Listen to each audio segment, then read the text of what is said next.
from wherever you're joining. Welcome to this month's InfoX webinar. As you know, we've been organizing a webinar on 15th of every month. Since this month, 15th is a holiday, we have moved this to 13th. So thank you so much for joining us. Before we begin, go to the main session of the day, I would request Mr. Rajshekharan to please give updates on what we have been up to in Business Clinic. So over to you, Mr. Rajshekharan. So good afternoon, good evening to all of you. Thank you so much for joining. And every month I give the same kind of a story, slightly different. Okay, now this is about this Business Clinic is about close to 2.5 months old. What do we do? And we help planning for growth and enabling employees to become on HR side, and solutions and challenges. I think mostly we are now concentrating on the third part, is finding solutions for challenges where entrepreneurs face. Basically, a value proposition is do something timely, quick, effective, and it should be affordable. I think these are the three planes on which we are working right now. The plan to win, persevere to lead, and prime solutions. Again, there I told you we made some progress in prime solutions. The last 2.5 months, we have done quite a bit of consultations. These consultations are interesting, and it helps us understand the client's issues in depth and provide solutions quickly. Yeah.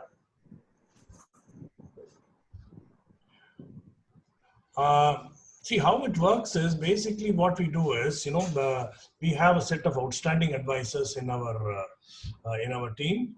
And whenever a client faces a challenge, we are, it normally logs into our site, and then we do a lot of clarification with them over the email, and also the advisor. We can choose an advisor who can deal with the problem.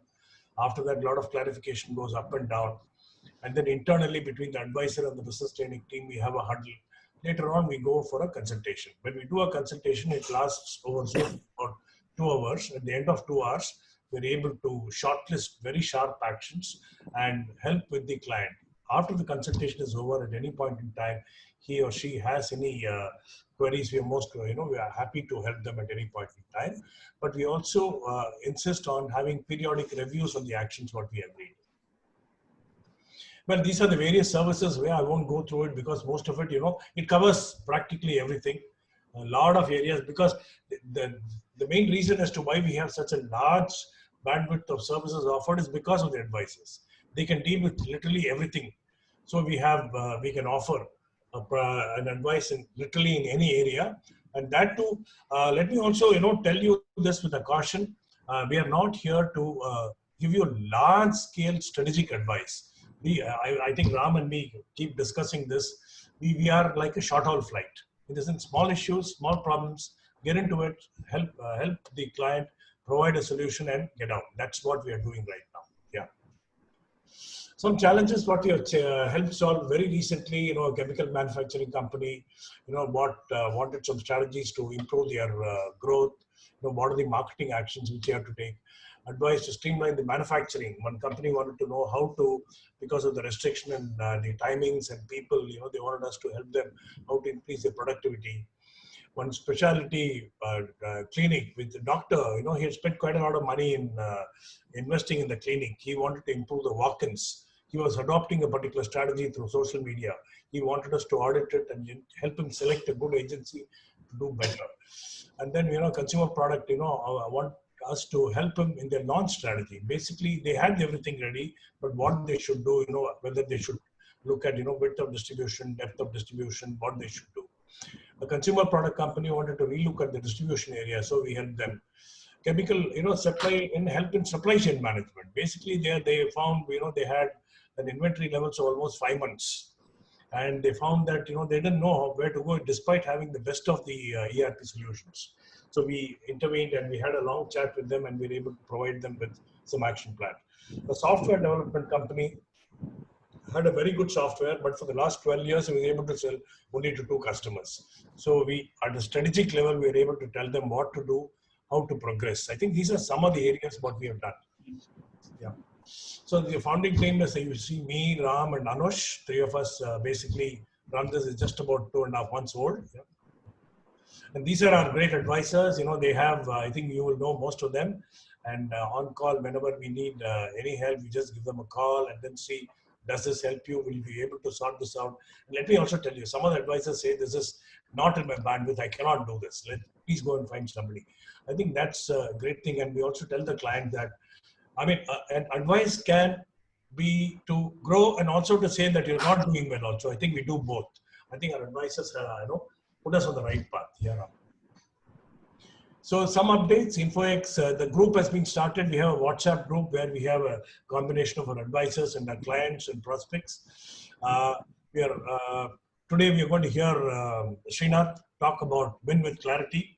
Ram will explain more about it. This is going to become a new offering. It's going to become a 2-session, one-to-one sessions with Srinath in future. We're going to launch it today. Power mentoring is what we are starting end of this month. This power mentoring, we're going to have 3 of our advisors in the stage, and we're going to invite people, and this is going to be free again. We're going to invite people to come and join any one of them in one of the breakout rooms and have a chat with them. Because one more thing we found is, if you look at our advisor pool, all very renowned people, and they have had tremendous experience. Not many people, not many entrepreneurs or small scale industry, SME people have had the opportunity to engage with them. So we are providing an opportunity in a space to do that. Now, the next one we're going to launch very soon is called the 2-in-1 workshop. The details of which are in the next page. Yeah. See, these are the various workshops we're going to hold. It's going to be about a 2-hour. We're going to provide a knowledge base for about 45 minutes in any one of the subjects, followed by resolving one of their problems, what they want to have. So this is, we're going to launch it very soon. So for which we will solicit your help and interaction from this. Yeah. So this is just to give you an idea of what actions we've been doing on the webinar. This happened in the month of May when we just started the launch.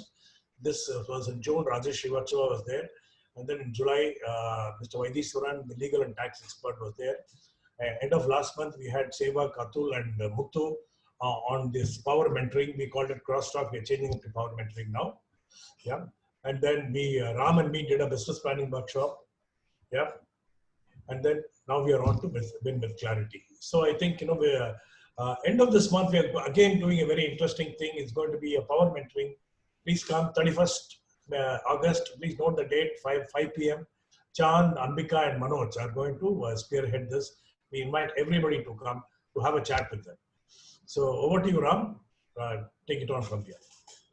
Thank you.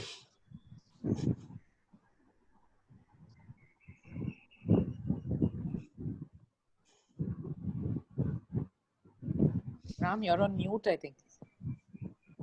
I'm really sorry. Thank you, Ambika. So, yeah. So today's webinar is on Win with Clarity. It's by Dr. T.T. Srinath. Our sincere thanks to Dr. T.T. Srinath for readily accepting to do this for us. As many of you already know, he's a sought-after personal growth trainer. He's a behavioral coach. He's a sensitivity trainer.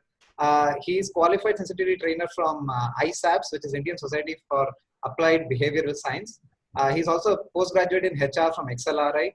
And if you see his list of academic qualifications and certifications, it just runs into pages, like 2-3 pages at least. So he's a certificate holder in sociodrama and action methods. He's trained extensively with members of British Psychodrama Association. He's also a stage actor. In fact, he was just telling us before we started that he is with India's oldest English theatre company called the Madras Players, and he's in fact having a play on 23rd of August.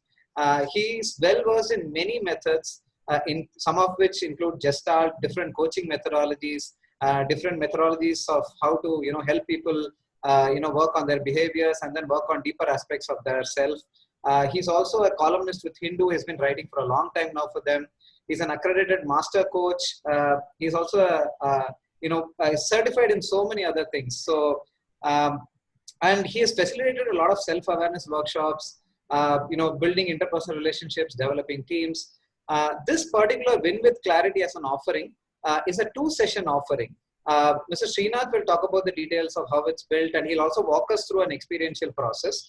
Anush and I we actually signed up for it for a session, and we actually went through it. So, I can talk about my personal experience as well. It was a really good experience, and I was juggling between a few things in my mind as to, what to do about it. And these two sessions really helped me get a lot of clarity. So I would, so I personally would like, I've gone through the process and I've seen how powerful it is. So over to you, Mr. Srinath. Thank you so much for agreeing to do this for us. Thank you very much, Ram. And thank you all of you. Thank you, Raj, Anush, and thank you all for agreeing to be here. I genuinely hope that the next hour and 20 minutes that I spend with you, I am able to offer you something that you find valuable, and I hope you do. So I will speak for about 45-50 minutes, if it's okay with you, and then maybe about 20 odd minutes, you can ask me questions, which I hope I can answer. So where did it all begin? It started really, pre-COVID. Much of my work was in the, well, not completely human resource or human relations area, but it was more in facilitation. I basically used to facilitate a lot of conversation at various levels. At the level of leadership in organizations, it was about bringing alignment among them, having deep conversations, having crucial conversations, being able to talk to one another in a way that is meaningful, and together collectively present to the organization and the people down the line what the institution is and where it was going. At the middle of the pile, it was really about helping people recognize the influencing capabilities that they have. How do they bring it to bear on their work? And what can they do? How do they employ their skills? Because people in the middle of the pile are in a way squashed between the top and the bottom. So they're like chutney in a sandwich. So how do they manage their issues, stress, and so on and so forth? Many of them were also customer facing.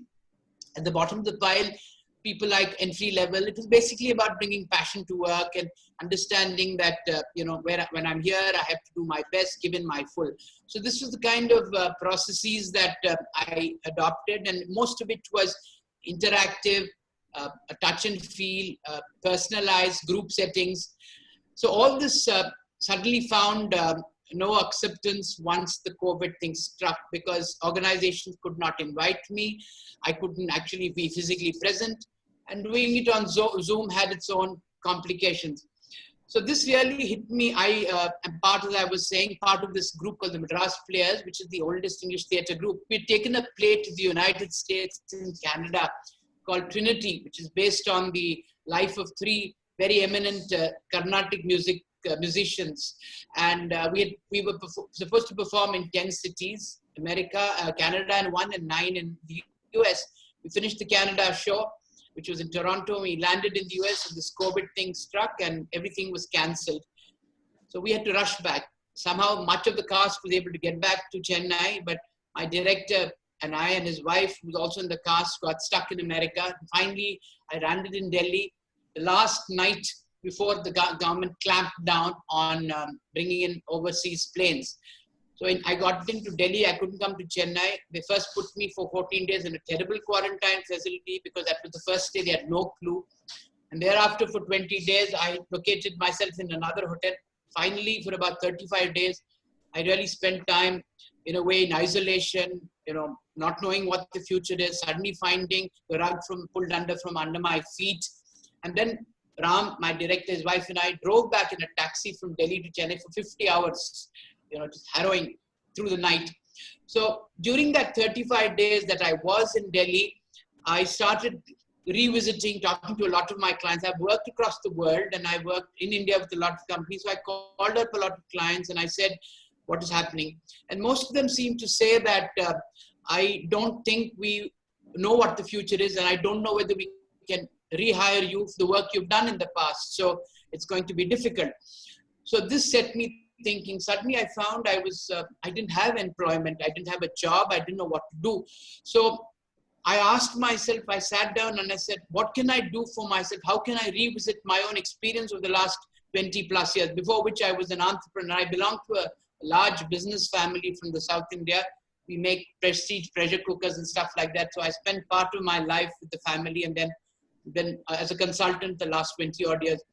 So when I sat down and I really asked myself what it was, I came up with this little model, which I called PPRT, which I will take you through. It's called Possibility, Probability, Reinforcement Technique.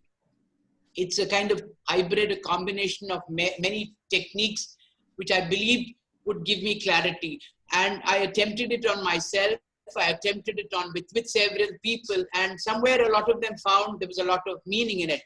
So then I came back, and then I wrote a piece of paper, and then I connected with Raj and Ram, and thereafter this thing evolved. So I'm going to now take you through the process, what it is and where it helps and how it can help. And then, and also take you through an experience, which I will, which is it's really a vignette. It's not really the full experience, but surely something that you can sample and then see whether it makes sense. So the first, so I think Ram, you have to enable me to put up the slides. Yeah, I'll do that. I'll do that. I'm speaking a little. I'm speaking a little fast. Do tell me if I have to slow down, because I know I'm short of time. This can go on for 3 hours, but I reckon we have 1 hour and 20 minutes. So I will speak a little fast. However, if you choose and want me to speak slower, please flag it and I will speak slower. So first slide. So the proposition we are offering has been titled, and this choice is really Raj's, to call it Win with Clarity. And why does the word clarity sound obvious? Because the objective is to help the individual move from expectation of certainty to one of clarity. Because one thing behavioral work has taught me, and applied behavioral work says, that certainty is not assured. What is possible for an individual is to gain clarity. So this process really is going to move you to a position of being clear in what you want, how you want it, where you can employ it, and hopefully, if clarity emerges from that, will be the achievement of a win. So the next slide is, why did I choose to call it Win with Clarity? Now, one of the things that I did in these 35 days when I was spending time with myself was to look at my life over the last 40 odd years, 20 years as an entrepreneur and 20 years as a consultant and a trainer. And I said, can I revisit all the successes that I have had in these 20 odd years? And I started mapping them, because I found that every success that I had, if I was revisiting, I was discovering a pattern of the successes. What made me succeed, whatever I did, whether it was getting my daughter married, or whether it was clinching an assignment, or whether it was making something happen, what is it that made me succeed? So when I started building these blocks, I started finding a tremendous amount of opportunities that had come to me, which I had capitalized on. So instead of looking at what was not working and what I had not succeeded in, I chose consciously, and I think mindfully, to look at each of those successes. So one of the things that I recognize is, if I start looking at the successes that I have, which each of us has, it could be small success, it could be large success, but if I'm able to visit them, like the Strength Finder says, if I'm able to visit them, then somewhere it helps me build a repository of possibilities. That was the first thing that I recognized. The more and more I view my successes, the more and more I recognize them, the more and more clear I become on how I can go forward. The second question the second opportunity that presented itself to me was to look at exploring and examining strengths that have helped to succeed. And more than the question of just asking the what or the why, how is it that I succeeded? While I might have succeeded in something, the what, and why I might have succeeded was possibly because I wanted it, but how was the process that I adapted or adopted? So the second thing, the first was to revisit and map the successes, and next was to map the how of the success achievement was obtained. The third thing was, once I had explored the successes and the how, I then started in some ways mining, exploring, examining, and extracting each of these building blocks which contributed to the success and to the why. And once I became aware of the how, which came as a consequence of mapping my successes and understanding how I was getting there, I surely realized that there was a certain amount there was a certain possibility that I could repeat in going forward in everything that I did. You might find this a little amorphous, but I'm sharing this with you merely to tell you what made me choose the word clarity and why say will. When I do the rest of the session, I will hopefully give you more specifics on this. So it was about mapping success. It was about exploring the how, and it was mining what were the pathways to success. And finally, the minute I became aware of that, this again is a very, very possibly has got a spiritual overtone, because it made me become mindful, conscious of the unconscious, make me aware of what I was not aware of. And this some way gave me the strength to believe that I can go out and duplicate it. And finally, the process, therefore, the question was to be able to help people build these blocks of success and awareness in whatever they do, in their attempt to achieve what they want, and in so doing, make it possible to revisit them in newer areas. So basically it was like this, like for me, for instance, my mother was telling me, are you looking at the windows, are doors that are closed, or are you looking at the windows that are open? So I recognized that if I explore all the successes, the different organizations I worked with, the different challenges I had met, different solutions that I had achieved, I found that there were many, many little windows that I was starting to see as possibilities. And I believe this process will work with each individual or with people who seek me out or seek us out as a group to help them build these blocks, which can then become the very basis or the premise for them to go forward. So this really is an overview. And now I shall take you through the whole process. So the first thing that started this thing, set me off, is with something which David Rock, a person who's worked a lot on neural pathways, talks about. Now, most often in the work that I have done, or the work that many of us probably do, and I'm sure you do it better than I do, is that there is ultimately the objective is to alter behavior which is functional and which is productive, whether it be in terms of executing a task, or be in terms of relating with people, or even in terms of being able to ideate the possibilities. How does one behave as a demonstration of what is possible? Now the problem with behavior is only a manifestation of something much deeper. Now if you go to the bottom of the pile, which is like an iceberg, immediately below behavior, there are some feelings that generate in me.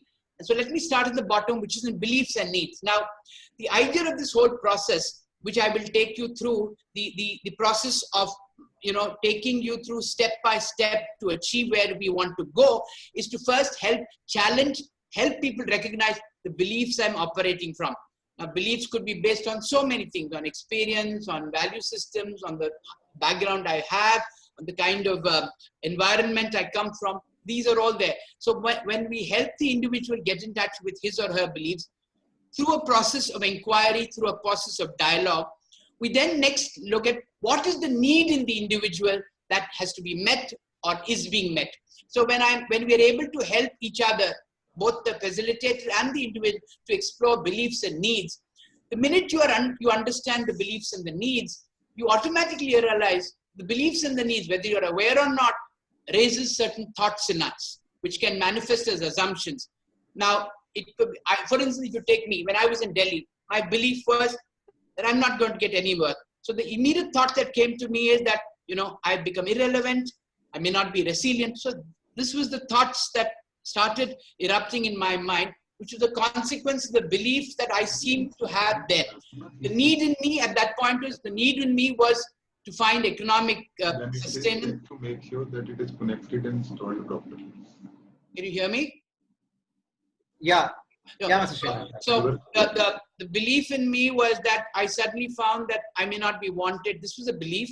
My need was I needed economic stability. I needed to be valued. I needed to be cherished. These were two things that were in some ways inside me. It's almost like there was a civil war going on. And consequent to this, when I sat down and I said, what is this? What is the self-talk? I realized the assumptions I was operating on was I'm old. I probably passed my usability. I also realized that I may not be relevant. The minute I had these thoughts in me, the feelings were of despondence, sadness, and so on and so forth, as would happen to any of us. And then I realized what was my behavior. When I picked up the phone, when I spoke to a client, I tended to become reactive. Or even I spoke to my family, my wife, for instance, and she said, what's happening? I said, no, Srinath, I'm not in a mood. I can't talk. Because the assumption was, I'm probably not good enough. I'm probably lost out on this. So I was reacting more from a feeling position of feeling completely shortchanged. And my behavior was becoming reactive, was becoming restless.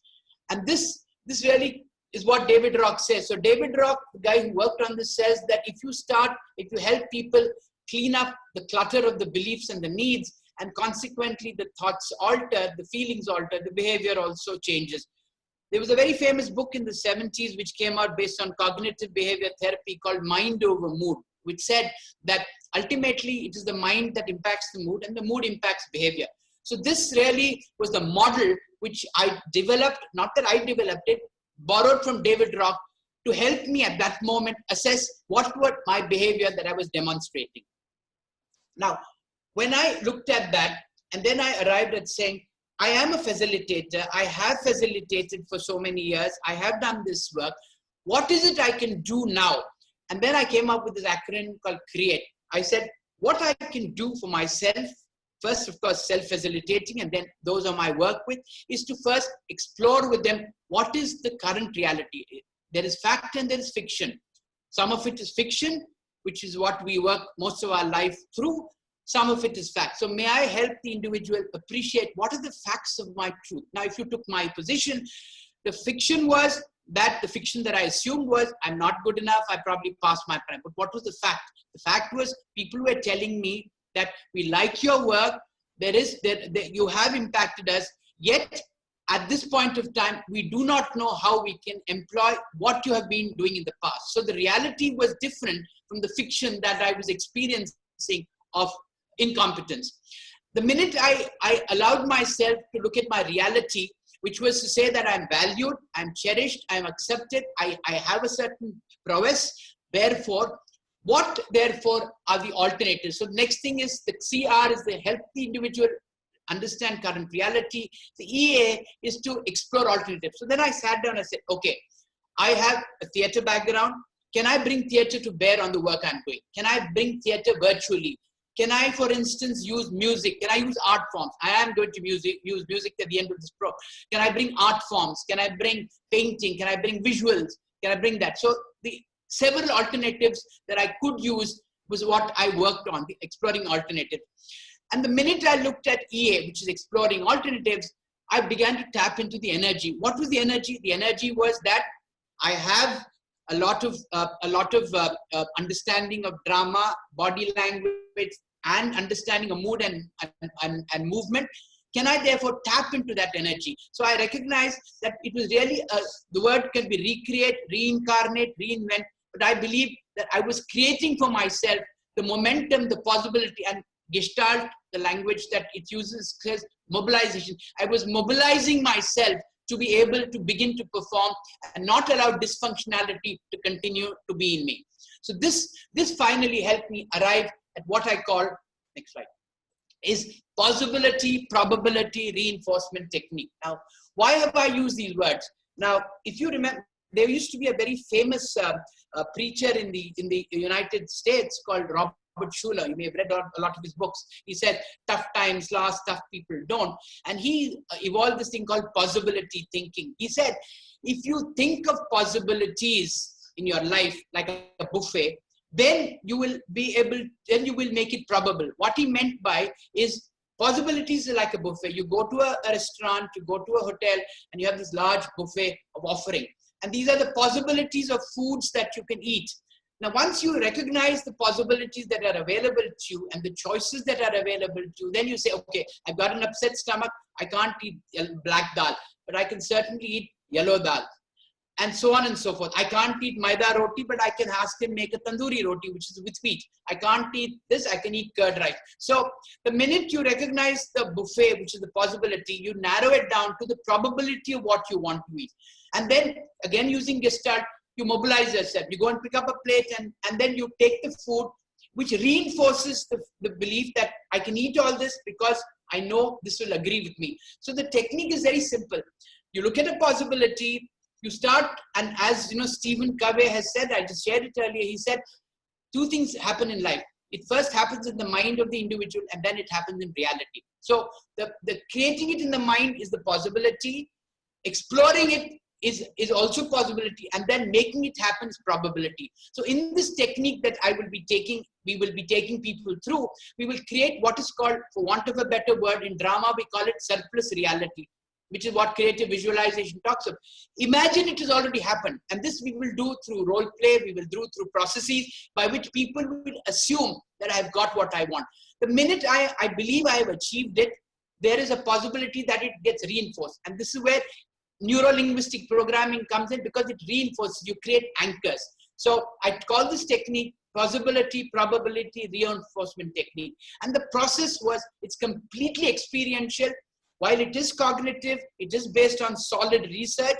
However, it submits an individual, because this is based also on what is called the adult learning cycle model, which was created by this very famous social psychologist called David Cole. He said, adults learn best when they go through an experience, they reflect on the experience, they abstract a theory for themselves, and then they experiment. He called it a concrete experiencing, reflective observation, abstracting a theory, and active experimentation. So this is based on that, meaning to say, we put people through an experience of walking through their own issues, help them reflect on it through mirroring, through being able to present to them what they're saying, help them abstract from it, because ultimately ownership happens only when I know I have solved it. As long as they attribute it to a source outside them, it never becomes theirs. It's always codependent or dependent, not interdependent or self-dependent. So even if you take theories like Maslow or Herzberg or Rogers, so long as you read them, or even McClellan, so long as you read them as their theories, they belong to them. But how can I make Maslow relevant today? Hierarchy of needs. For instance, today, self-actualization does not exist anymore, because that's individualistic. Self-actualization perhaps exists in the context of relationship. So Maslow is relevant in terms of what he said about self-actualization, but more in the context of it altering to current times, which is relational actualization. So therefore, when you say experience, reflect, I abstract from it what belongs to me, then do I go out and experiment. So if I say my actualization can happen as a result of my relationship, do I go out and experiment? Do I make friends? Do I talk to people? Do I try it out? Do I socialize? And then I come back and say, okay, this works, this doesn't work. So this is an experiential process. So first thing we do is help them assess and understand current reality, examine their assumptions, help them discover what are my limiting glass ceiling. Because just a quick exercise for you guys for fun. Put out your hand, all of you, just for fun. It's only a fun exercise, please. So put out your hand and close your eyes and put your left hand on your right hand and just tell yourself, it's a fun exercise. Please do it for my sake. Just tell yourself, I'm useless, I'm no good. And as you're saying that, just keep saying it. I'm no good, I'm useless. And just try and push your hand down. I'm useless. I'm no good.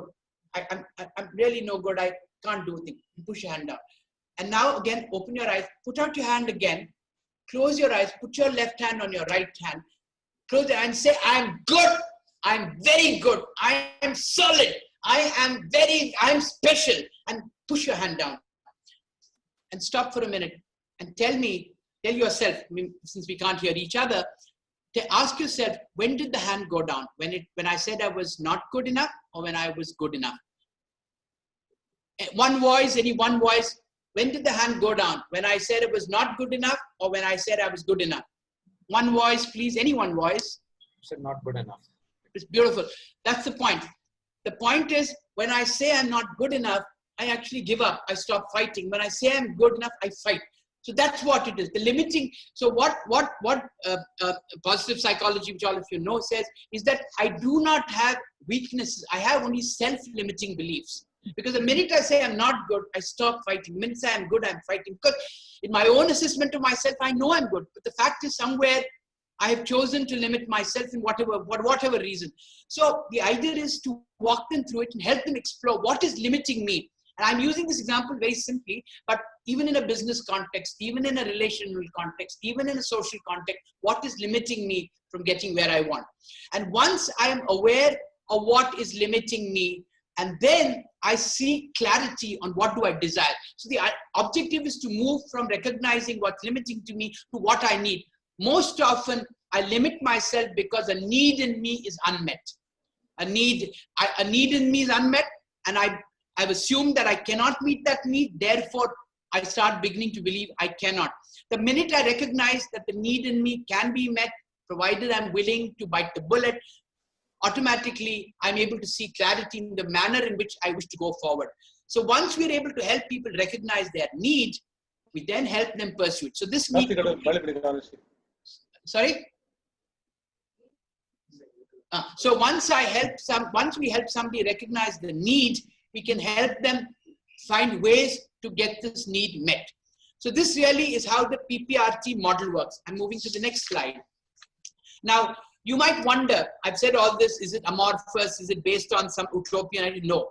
Each of these is based on some very, very solid psychological work. So the beginning, the word that says emphasize that individuals have freedom and execution comes from existential humanistic philosophy, which says that you have choice. Now, for instance, if you take the point about choice is you have choice, but there are consequences of the choice. The problem with a lot of us is I want to make the choice, but I may not like the consequences. Like if you take me, I might make a decision to go to Mahabalipuram. I made that choice. Now, whether I get to Mahabalipuram or not, so many things that are there. It could be the puncture, it could be a flat tire, it could be this, it could be that. Now, I don't like those. Now, the fact of the matter is, each individual existential philosophy said, when you make a choice, you take responsibility for that choice.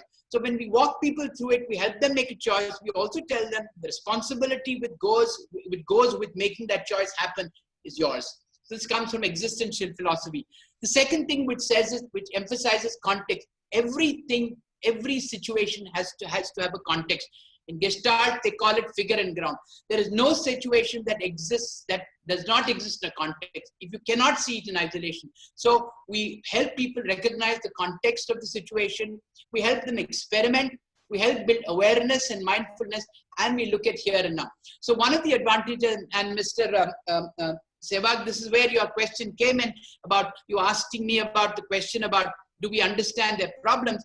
We do not, in this process, we are not psychoanalytical, we do not work with the past and say, oh, this happened. The question is, when you say something now, it is a here and now. So if something in the past is impacting you now and it is relevant, the process believes that it will surface. So you work with here and now, because as a facilitator, you and I can only work with what is reality that is being evidenced. I cannot work with your past or whatever you know. You can bring it to bear. I mean, you have answers. But the fact of the matter is, I can only work with what I see emerging in front of me. And Gestalt says it is very, very critical. Like even, for instance, if you take even from a psychoanalytic point of view, if somebody comes and says, I had trauma in childhood, my question would be, what is happening to you now as you're sharing it? What is going through you? And if that person says, I'm feeling wretched or something, let's explore that. What is it about now that is making you feel wretched? Because to say you take my own life, some of you might know, I've had my own share of problems. Okay, my father was this, my father was an alcoholic. But for me to say, talk about that now, it may not be relevant. The question is, what is it doing to me now as I talk to you? Because that is what we can work with. We can work with here and now. This is where Gestalt comes in. The third thing it talks about is what is called patterns of behavior. Each of us is constantly displaying a pattern of behavior. Some of it is functional, some of it is dysfunctional. So the idea is, and this comes from what's called the encounter group of Carl Rogers, the T group of Kurt Lewin, which says that once I am able to recognize the patterns of my behavior, which again we do by mirroring or by talking or by dialogue, recognize the patterns of my behavior, I realize that some of the behaviors I have to let go, some of the behaviors I can enhance. And the question is, remember, the whole thing is any behavior that I keep holding on to, or any issue that I hold on to, I do so because there is a payoff. So we help you recognize what, if I'm choosing to do something and not do something, what is my payoff in it? So we help explore that, and this comes primarily, and therefore, when I recognize that I have patterns, that are functional, dysfunctional, I also tap into dormant potential. So to make potential kinetic, I need to be able to let go of some of the things that I believe about myself, which may not be material. And this is where the whole T group process comes in, which is another solid thing. The fourth thing which I will be using is role play. Ultimately, every human being is every individual plays roles. You play roles. So the question is, there is what is called confluence. Now, if I'm coming to the situation and I have a problem which relates to my work, and I'm bringing to bear on it my relationship issues at home, one must recognize that each of them are roles that you play. So unless we are able to deconfluence them, because when you mix roles, you find this confusion. So psychodrama helps us recognize what are the roles that I play and what are those expectation of roles. Each role has a certain expectation. Each need has a certain expectation. So how do I meet that? The next point is about how do I speak? Now the question is, most often the language we use is very, very critical. And this comes from what's called nonviolent communication by a person called Dr. Marshall Rosenberg, or compassionate communication. Now, for instance, if you talk to me, now you see me, give you a silly example. I've lost weight and I come. And the first question you say, my God, you've lost weight. You're dieting, or you're not eating enough. Now, the immediate thing is, I receive you aggressively. And what will be my reaction? No, boss, I'm exercising, boss. Now, so then I stop you and I say, now, what is it you intend saying? What is the intent? Do you want to tell the person he's looking good or not? No, I really want to tell him he's looking good. So why don't you rephrase it? So if you tell the person, hey, you're looking good, man. What are you doing? Say, yeah, man, I'm exercising. So the manner in which you speak is the manner in which you get a response. So in this process, what is the kind of speaking that we do to ourselves and to those people, eliciting a certain response? This comes from nonviolent communication. And the final point is recognizing the best in us and what gives life its meaning comes from positive psychology. Because Martin Seligman makes it very clear, and all of you will know, that both helpfulness is learned as is optimism. So the question is, simple example, in 1971, when Indira Gandhi was Prime Minister, an economist whom I shall not name, came to India and told Indira Gandhi that your country will never improve. And she was very livid. She said, why? He said, Aapka slogan kya hai? What is your slogan? Your slogan is Garibi Hatao. Where is the focus going? Why don't you change your slogan to Amiri Badao? Because she didn't agree. The question, he says, what you focus on grows. So if you focus on jo nahi hai, that grows. So he says, can you convert that slogan and have people focus on abundance? Which is really what even Goldratt talks about in his theory of constraint. What does he say? Focus on top line and the bottom line will take care of itself. So question is, where is your focus going? So in this process, the other thing is to help them focus on possibilities, to focus on what can happen, to focus on things that I'm in control of, that I'm able to execute or deliver, which then helps you build a purposeful and meaningful outcome for what you want. So these are the theoretical underpinnings for the work we are doing. Now, why have people over the years, before COVID and after COVID, sought me out at all? These are 4 reasons I believe, I'm laying them down, why people have sought me. One is, at a group level, I've often been told, we are aligned, we say the same thing, and yet there is something that's unsaid, something that is not talked about. In drama, we call it subtext. There's something that has to be brought out. So one of the things I've been invited by a lot of organizations is to help them in a non-threatening, non-invasive way to surface the unsaid, so that at a leadership level, at a group level, at a team level, there is a certain sense of honesty and acceptance of where they are, which then helps them to align. At an interpersonal level, which is where this really the whole process of PPRT works, which is what comes from Malcolm Gladwell's book Blink.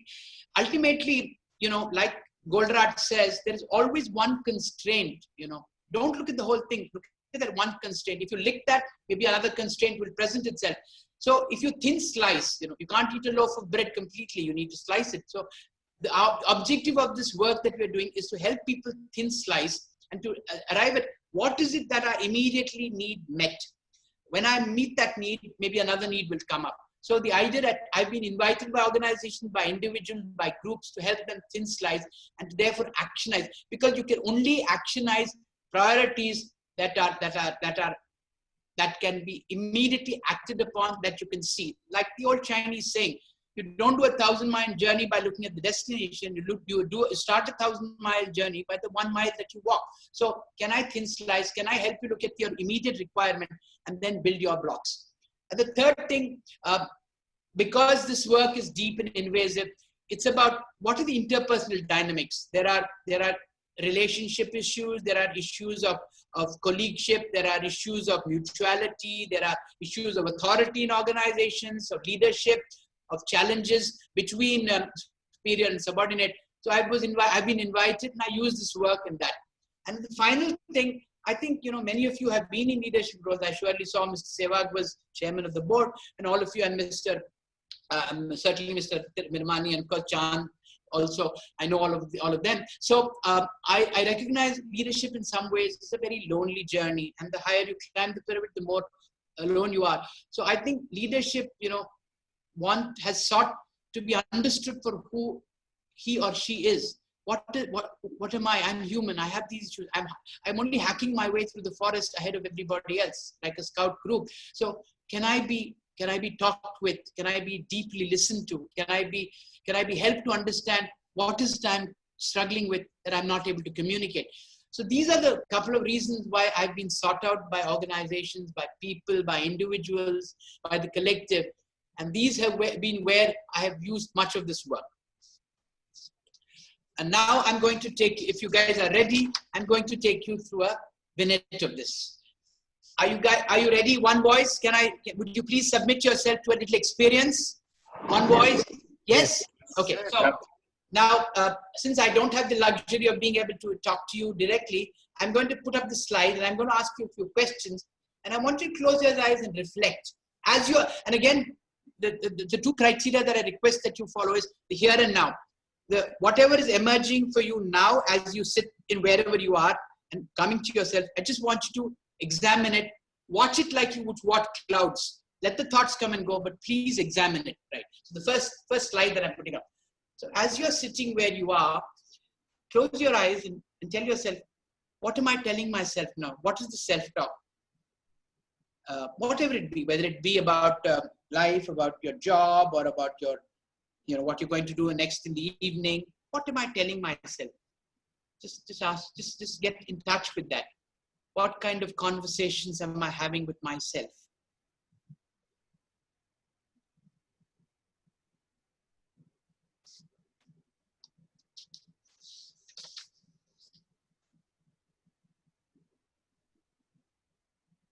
And I'm now moving you slowly to the next slide. I'm telling whatever I'm telling myself, what are these assumptions or thoughts that I'm having which are causing me to say these things to myself? So please delve a little deeper into yourself and ask yourself, what are some of the assumptions and thoughts that are arising in you which are causing you to say these things to yourself? I do not want to seed any thoughts, so please do it for yourself. What assumptions are arising in you? What thoughts are arising in you? Some of them may be feeling thoughts of thoughts that you might find valuable. Some of them may be thoughts that might be disturbing you. Whatever it be, just get in touch with those thoughts.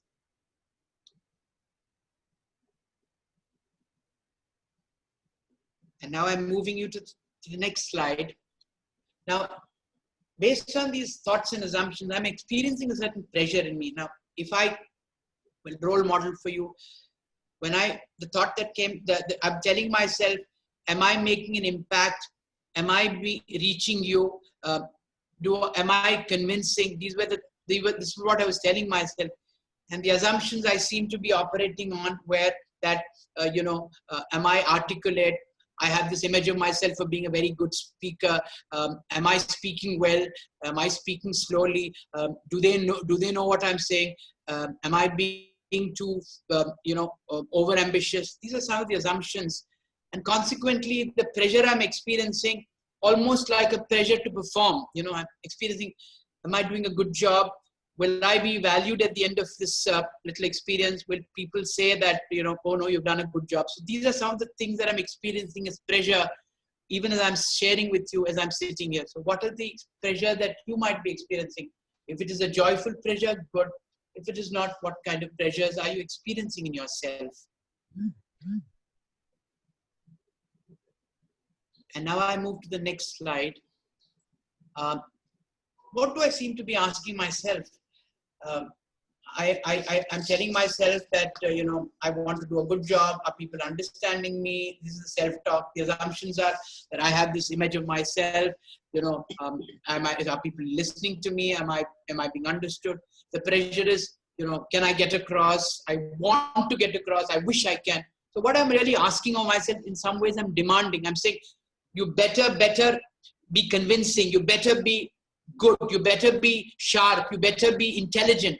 These are the things that I'm telling myself or asking myself or demanding from myself. So this is one stream of thought, which Marshall Rosenberg qualifies as reactive. It seems to be a linear process. Self-talk that I give myself, assumptions that erupt in me, the pressure I put on myself, and the demand I place on myself. Now, when we take somebody through this process, we start with this. We start with this linear process or reactive process, helping them understand what is the self-talk as you stand here that you're talking to. And as you said rightly, Mr. Seva, when they come with saying, these are my problems. But when I make you stand here and say, what is it that's happening to you? You will suddenly find they're actually talking about something very different from what they came. So we walk with them, along with them, walk alongside them to help them recognize what is the talk I'm telling myself, what is the assumption, what is the pressure I'm experiencing, and what kind of demand am I putting on myself. And then when it's done, I move them to the next. So like a ladder, I walk them through 4 steps, and then I move them to another ladder, to a parallel ladder. And this I reclassify as a responsive ladder. This is where I shift the thinking. Yes. So then I say, okay, this is the talk you've given yourself. These are the assumptions. This is the kind of pressure you feel. This is what you're demanding. Now move now. Now let's sit down. Let's stand together and say, what are the real facts that you are actually, that is causing you to make the self-talk? So if you take me, for instance, as I said, I want to perform, I want to do this. The reality is that all of you have come here. All of you are giving me your time. You're listening to me. You're perhaps, some of you are probably saying there is sense in what you're saying. Some of you are probably saying, no, I have asked him a lot of questions. Some of you are saying, will this work? All these things are what is the reality. So the reality is not about my having to impress, but the reality is what each of you may ask of me. So if I can stop for a minute and allow myself to experience the reality of each of you, then perhaps to that extent, the truth of who I am or truth of what I am doing will become evident to me. So before I request you to look at yourself, when we facilitate, we help the individual come and stand here and explore. These are the assumptions, but what are the realities? What is the fact? So I'm requesting each of you, you have went through a process of talking to yourself, getting in touch with your thoughts, the pressure in you, and the demand you're placing. I want you to now, for a minute, slow down, be a little more kind to yourself, a little more aware, and ask yourself, these might be the assumptions, but what are the few truths relatively? What are the few truths and facts of what I'm experiencing in myself now? Please spend a couple of seconds being honest with yourself. And what are the real facts? Is it the fact that I am not being understood? Or is it the fact that people are actually listening to me? Which is a fact? And if the fact is that people are listening to you, stay with that fact. And once we have helped the individual speak about these facts, we move to the next slide. Now, if these are the facts, what are the feelings that are arising in me? Now, feelings are different from thoughts.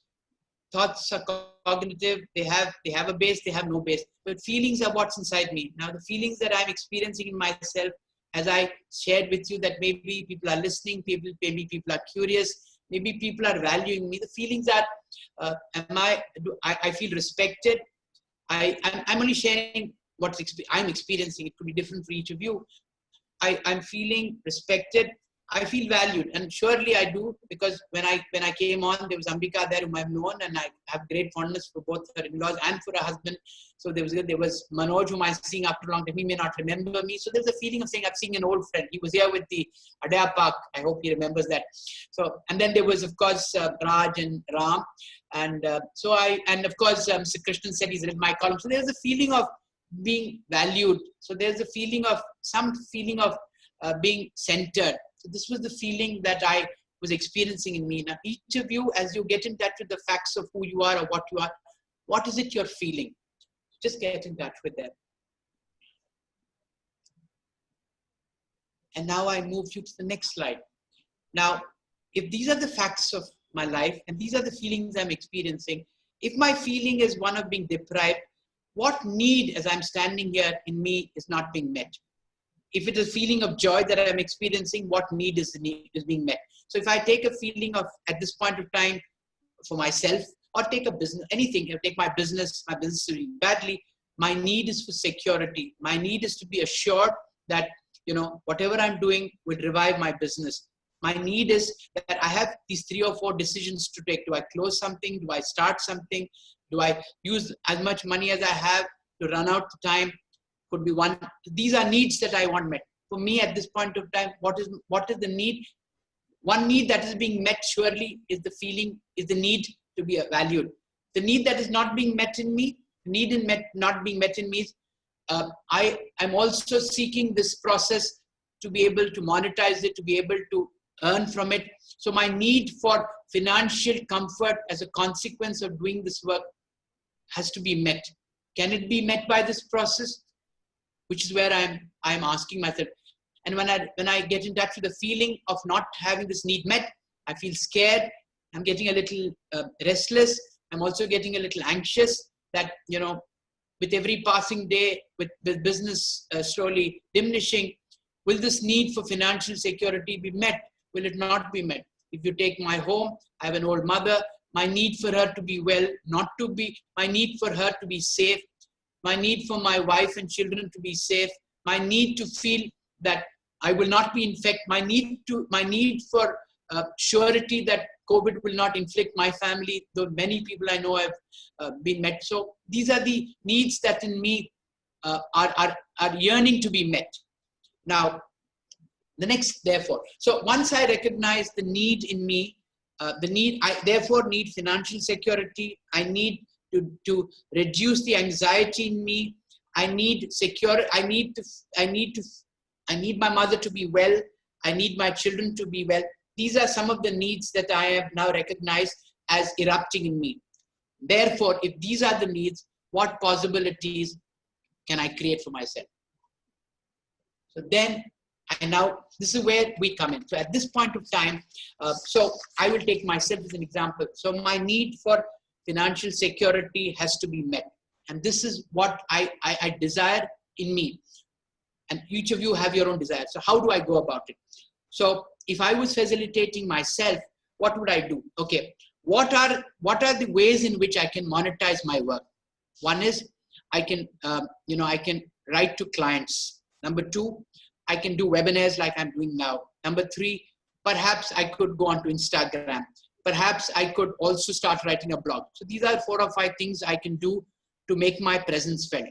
So how we do it is, I will now say, okay, so let's pick 4 or 5 elements that you want done. So let's assume, let's take 3 or 4 pillows or artifacts. So let's say one is my need, my blog. One is Instagram. One is webinar. Each of them. Now, make a statement. I have to make the statement as the karta. I make a statement. I am Instagram. I am saying that, I have a huge reach as Instagram. I can reach a lot of people if you use me. What does the webinar say? As a webinar, I recognize that, this is going forward. This is the way that people will come to me. What does a blog say? If people read me, I think they'll realize that you have something substantial to say. So I make these statements. I am encouraged by the facilitator to make these statements. And then I make the individual step back and I say, let's have a conversation. So as facilitator, intuitively, I even project. I might say, I'm webinar, and I think that, I am not being exploited enough. I'm not really being taken seriously. Instagram says, yes, I'm also not being taken seriously. Actually, there are, if I go onto YouTube, I see the number of hits. I don't think I'm being used. And then so blog says, yes, you have good writing skills. You're well received. You've written columns in the Hindu. Why don't you start writing a blog? Why don't I do that? So we create this kind of conversation, and the person who has actually spoken is made to stand out and listen to this.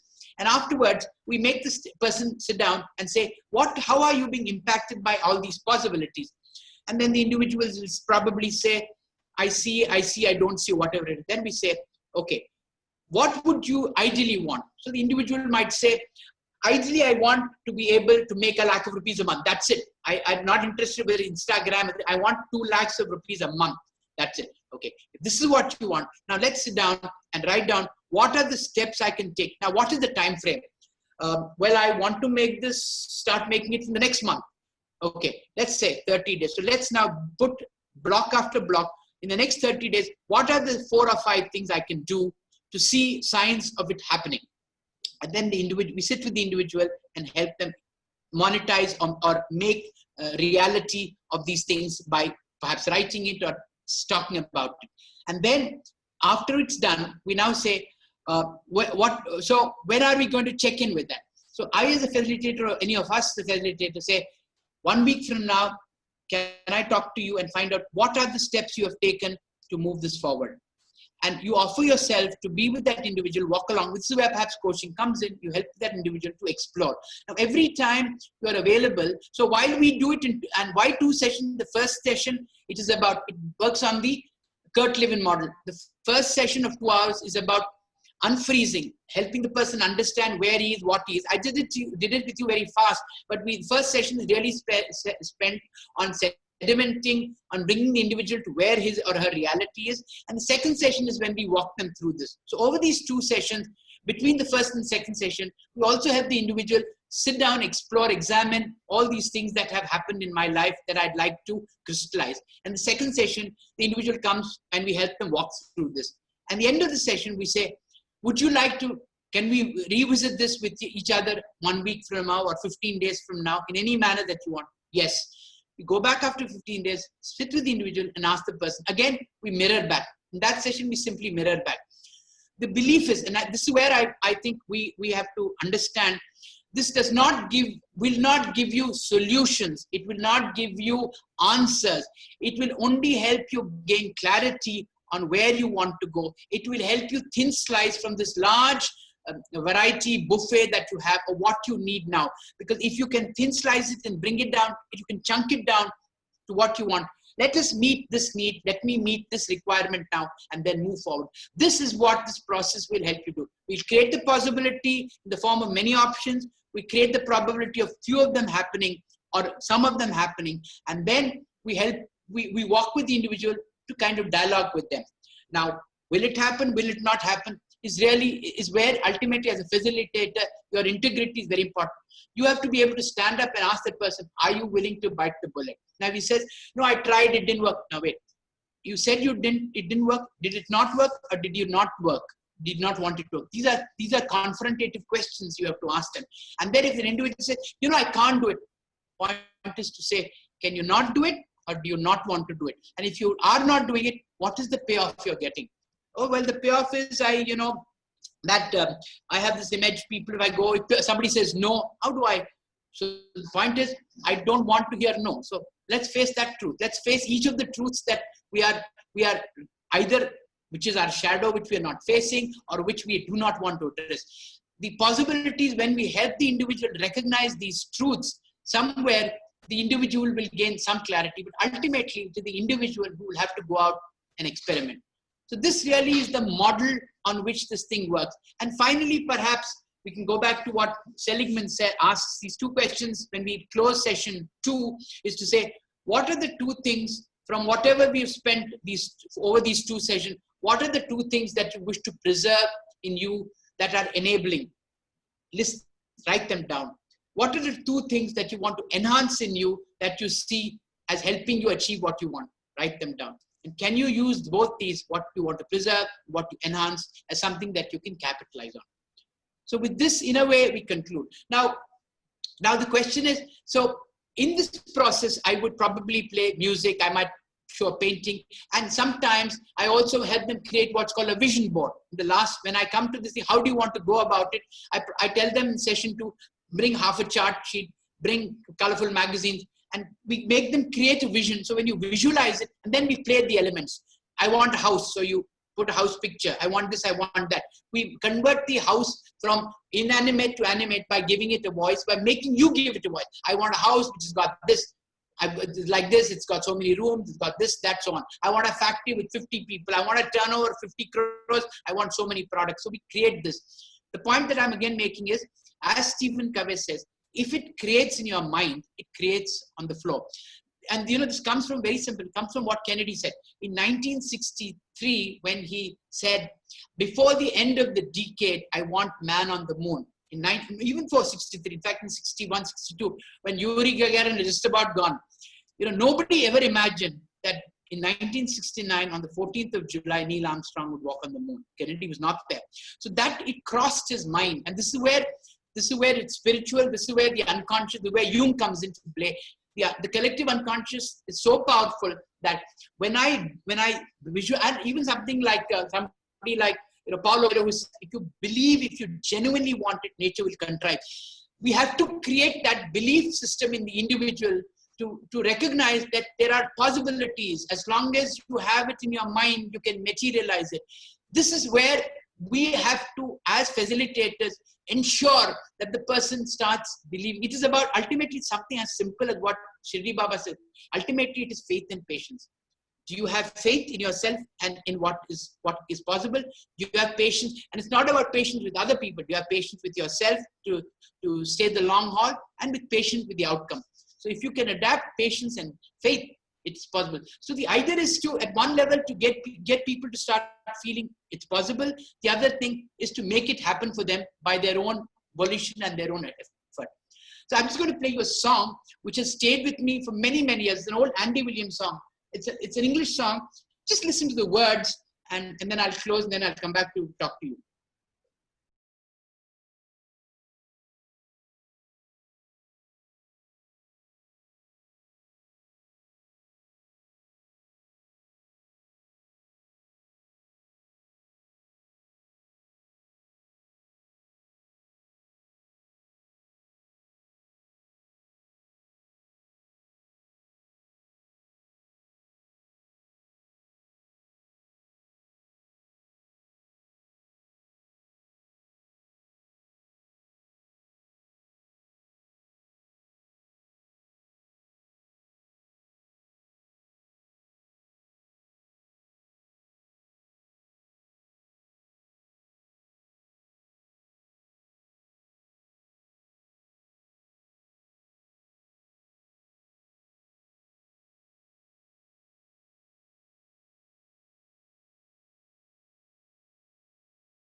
So that's really it. I've shared with you whatever I think I'm capable of offering. Now I wish that you tell me if it has impacted you, and if it is not, what would you like to respond? Thank you so much, Dr. Srinath. Would like to open it up for questions. People can unmute and ask, or even type it on chat. So please feel free to go ahead.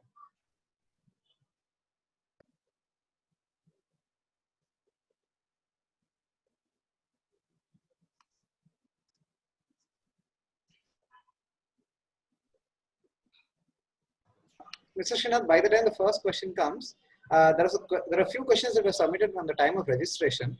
So one of the questions is, how do you align your choices with priority? How do you align your choices? With priority. How do you align your choices with priority? So, is the gentleman here who's asked that question, or the lady here who asked that question? Can I speak with them? Yeah, it was asked by Mr. V.K. Krishnan. So if Mr. Krishnan, can you unmute? Can we spend a couple of, because I need you to. Okay. Let me start this conversation. Am I audible? You are. Yes, you are. Yeah. Okay. Yes, see, the point is at many points of time in our life, we keep doing a lot of things with unconsciously, I would call it unconsciously, and we meet with successes and some of them meet with failures, and you don't get time to analyze. You carry on with life. At one point you stop, like what you said, and then start reflecting. Okay, so you have made certain choices and you have had some kind of different priorities when you started, and you find that the whole thing is jumbled up. So how does this process help you to align the two so that you are working without an internal conflict? So if I understand your question, if I understand what you're saying and I'm offering it back to you, I hear you say that oftentimes we lead our life and we make choices, some of which succeed, some of which they don't, and you reach a point at which you find a tremendous amount of confusion in your mind. Is that right? Is it in some ways? Yeah. I think the answer perhaps is available in what you're saying. So the question is that one of the things this process will do in taking you through it is to slow you down, is to explore. When you said you made choices which are successful, and you are now seeking a certain successful outcome in whatever is your challenge currently, can we sit down and examine and explore and extract and in mind all those successes that you went through in your life, not for a minute worrying about what didn't work, and can we map them and see what kind of patterns were available? Because ultimately you are the doer and the done. So if these successes were available to you, what were the building blocks, or what were the steps that we took together to be able to achieve them? Somewhere I believe, I don't know if I'm right, somewhere if you start distilling these elements of success, maybe it will tell us, maybe it will give us an opportunity to recognize what is it I did in each of those instances to achieve the success. And therefore, and from there, I think we can then unknot the different processes to arrive at what we want now. Am I making sense to you, Mr. Krishnan? You make a lot of sense, but let me put it this way. The reason why that question was triggered was there were more failures than successes. Yes, but again, the question is that, see, you're using two words.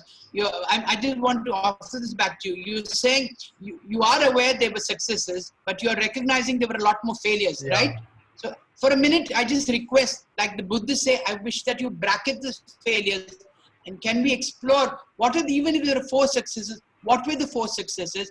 What went into them happening? It could be getting your sister married, it could be anything. Can we explore that? What was your contribution? How did you manage to achieve it? Can we explore those? Let us for a minute bracket what we did not achieve, but look at what we did achieve, and can we talk a little more about dialogue that? Okay. One success I would like to say is it has taken almost 6-7 years to fructify. When I came to Chennai, I currently work for Siemens and I'm due to retire this month. And I started doing this Chennai Metro signaling project from Siemens side. And there has been a lot of issues, and we have been doing quite a lot of fights with the customer. Actually, I have reached a point of in my life that I'm always confronting the customer, because I'm doing something and there is an obstruction. I'm doing something, there is an obstruction.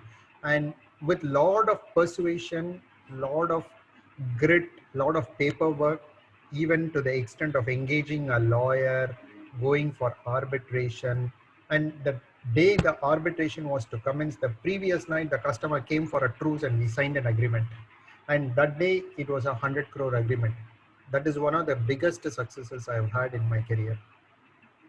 So, And what contributed is just the belief that you can get it. Because the customer has consciously delayed and I am entitled for a compensation. And this has never happened in the government space till now. Okay. I think, Mr. Kiran, we'll kind of, like a minute, we'll do it a little bit because I don't think we have the luxury of this. Needs much more dialogue. It can't be done in 5 minutes. See, So let's just explore this. Now you're saying that I experienced a lot of obstruction. I experienced a lot of roadblocks to the point at which I reached the level of arbitration. Ultimately, customer came and the truce was signed and our success was achieved, right? Yeah. So there has obviously, if we explore it, there is something that you did in putting this together that got the customer to come and sign a truce when arbitration continued because somewhere. No, 1 minute, let me finish. The question is that something that you did in it to make the customer choose to come for the truce, right? Yeah. So if we go a little deeper, what is it Mr. Krishnan did to get the customer to recognize that the truce was the only way that this would be resolved? So I'm just saying we have to go deeper and deeper to explore what did you contribute to the success of that? And when right now we can't do it. It's not something. It's not cognitive. It's much deeper.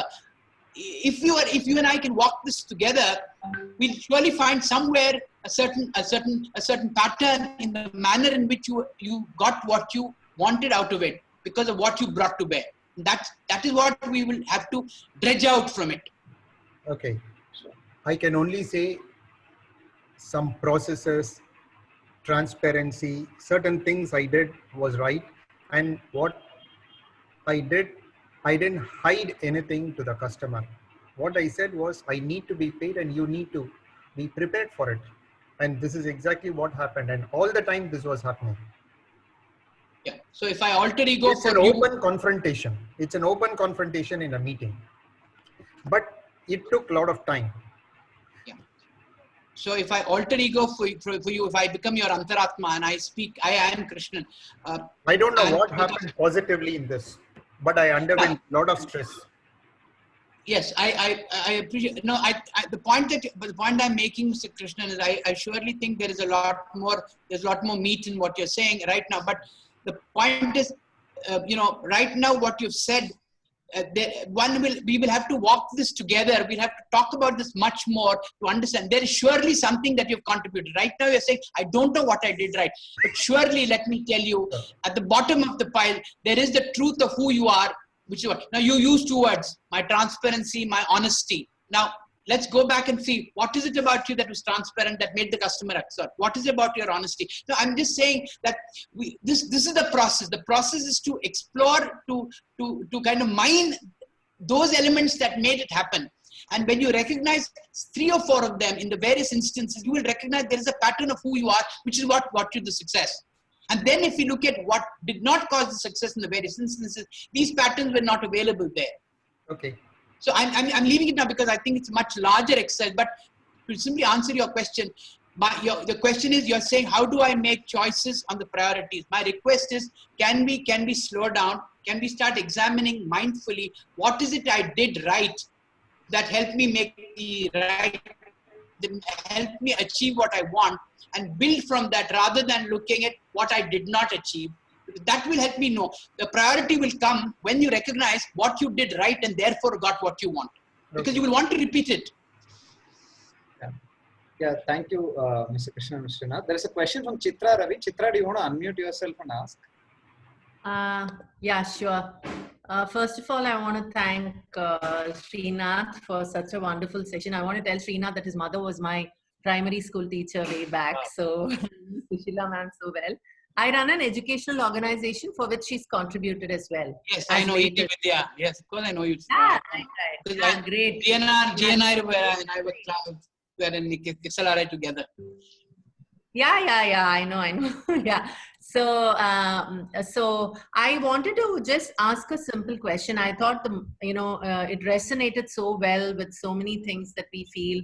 You were touching upon self-awareness and reflection so deeply, self-exploration. My question is, when you look at this problem comes because right from the formative years, children are not taught to reflect, right? And that's one of the things that we do as an organization. And I find the problem we have, though we have frameworks and all that, the teacher is not equipped to run the process so beautifully as you are elucidating now. And so my question was, how effective is it when without a facilitator, right? I mean, of course, without a facilitator, without someone, doing the process, for want of a better word. So when you look at it from the childhood, early years, or even later on in life, what is the role that a facilitator plays? I could see that from the process you ran and gave a minute of an experience for us. But I just wanted to know, does it stand in good stead without someone facilitating this as well, the self-exploration and certain processes? It's a more generic question, not on the format itself that you were suggesting.